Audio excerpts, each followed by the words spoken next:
الله الرحمن الرحيم اعوذ باللہ من الشیطان اللعین الرجیم بسم اللہ الرحمن الرحیم یا ایھا الذین آمنوا اتقوا اللہ وکونوا مع الصادقین۔ صادقین کے ساتھ ہونے کی کیا کیا شرائط ہیں، اس کے حوالے سے آپ کے سامنے گفتگو جاری ہے۔ صادقین کے ساتھ جو کچھ شرائط ہیں ان میں سے ایک اور شرط یہ ہے کہ انسان صابر بھی ہو۔ انسان کے اندر یہ جو مادہ عجولانہ ہے، جو اجرت کرتا ہے، یہ مادہ اس کے اندر نہ پایا جاتا ہو۔ صبر کے حوالے سے تو بہت ساری آیات ہیں، روایات ہیں۔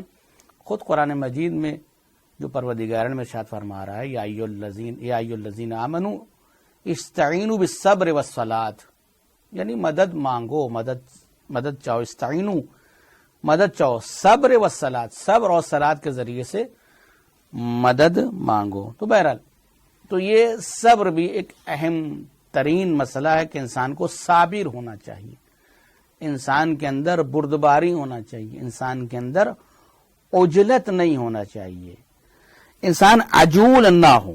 صبر کی قسمیں بھی کی گئی ہیں، 3 طرح کی صبر قسمیں کی گئی ہیں کہ انسان صبر کرے۔ پہلی چیز یہ کہ معصیت پہ صبر کرے، اطاعت میں صبر، اور بلا پر صبر، یعنی اگر پروردگار عالم نے کوئی حکم دے دیا یا میتھار نے کوئی حکم دے دیا، معصوم کی طرف سے کوئی حکم آ گیا ہے تو انسان صبر کرنے اس کو بجا لائے۔ معصیت کا دل چاہ رہا ہے، گناہ کرنے کا دل چاہ رہا ہے، لیکن اس پر بھی انسان صبر کرے، ٹھہر جائے۔ کوئی بلا نازل ہو رہی ہے، کوئی مصیبت نازل ہو رہی ہے تو اس پر بھی انسان صبر کرے۔ یہ 3 قسمیں صبر کی بیان کی گئی ہیں۔ صبر ایک اہم ترین مسئلہ ہے جو انسان کی صفت کے اندر پایا جاتا ہے۔ یہ انسان ناصبرہ ہونے کی بنا پر، جو انسان ناصبرہ ہوتا ہے اس کی بنا پر بہت ساری خطائیں کر بیٹھتا ہے، بہت ساری غلطیاں کر بیٹھتا ہے۔ کربلا میں اصحاب امام حسین علیہ السلام میں یہ خصوصیت بھی بدرجہ اتم پائی جاتی ہے۔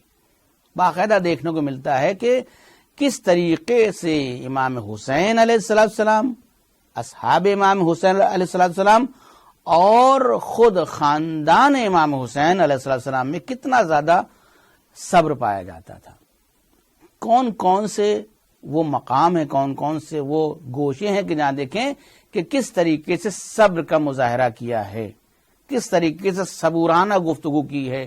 کیونکہ صبر انسان کے کبھی عمل سے ظاہر ہوتا ہے کہ صابر ہے یا نہیں ہے، صبر انسان کی کبھی زبان سے ظاہر ہوتا ہے کہ صابر ہے یا نہیں ہے۔ یہ تمام کی تمام چیزیں انسان کی نظر آتی ہیں۔ آپ دیکھیں خطبات میں دیکھ لیجیے، جناب زینب کے خطبے میں دیکھ لیجیے، امام حسین علیہ السلام کے خطبے میں دیکھ لیجیے، امام حسین السلام کے عمل میں دیکھ لیجیے، اور اصحاب امام حسین علیہ السلام کے عمل میں دیکھ لیجیے کتنا زیادہ ان لوگوں میں صبر کا مادہ پایا جاتا تھا۔ یعنی نگاہ رہتی تھی اصحاب کی امام حسین کے ہونٹوں کے اوپر کہ خود امام کیا چاہتے ہیں، خود اپنی طرف سے کوئی عجلت نہیں، جس کو بھیجا وہ گیا، جس کو واپس بلایا واپس آیا، اور جس سے جو کہا اس نے اس کام کو انجام دیا۔ تو ائمہ کے ساتھ ہونے کی ایک شرط اساسی یہ بھی ہے کہ انسان کو صابر ہونا چاہیے، اس کے اندر عجلت کا مادہ نہیں ہونا چاہیے، عجولانہ اس کے اندر فیصلہ کرنے کا مادہ نہیں ہونا چاہیے ہے۔ تو یہ کربلا کا تقاضا ہم سے یہ بھی ہے کہ انسان کے اندر مادہ صبر جو ہے وہ پایا جانا چاہیے۔ جیسے جیسے صبر ہوگا، جیسے جیسے انسان کے اندر صبر پایا جائے گا، ویسے ویسے انسان جو ہے وہ اپنے زمانے کا امام ہو یا جو ہے خدا کا حکم ہے، اس حوالے سے انسان پوری طریقے سے مطیع نظر آئے گا، فرما بردار نظر آئے گا۔ اور یہ شرط اساسی ہے کہ اگر انسان ائمہ کی پیروی کرنا چاہتا ہے تو مطیع محض ہو۔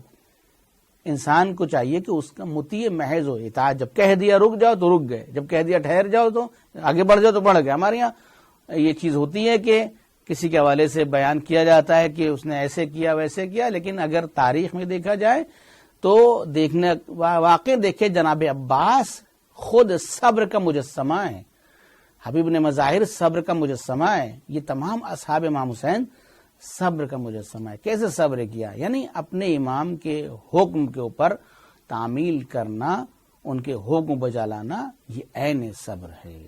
وآخر دعوانا الحمدللہ رب العالمین۔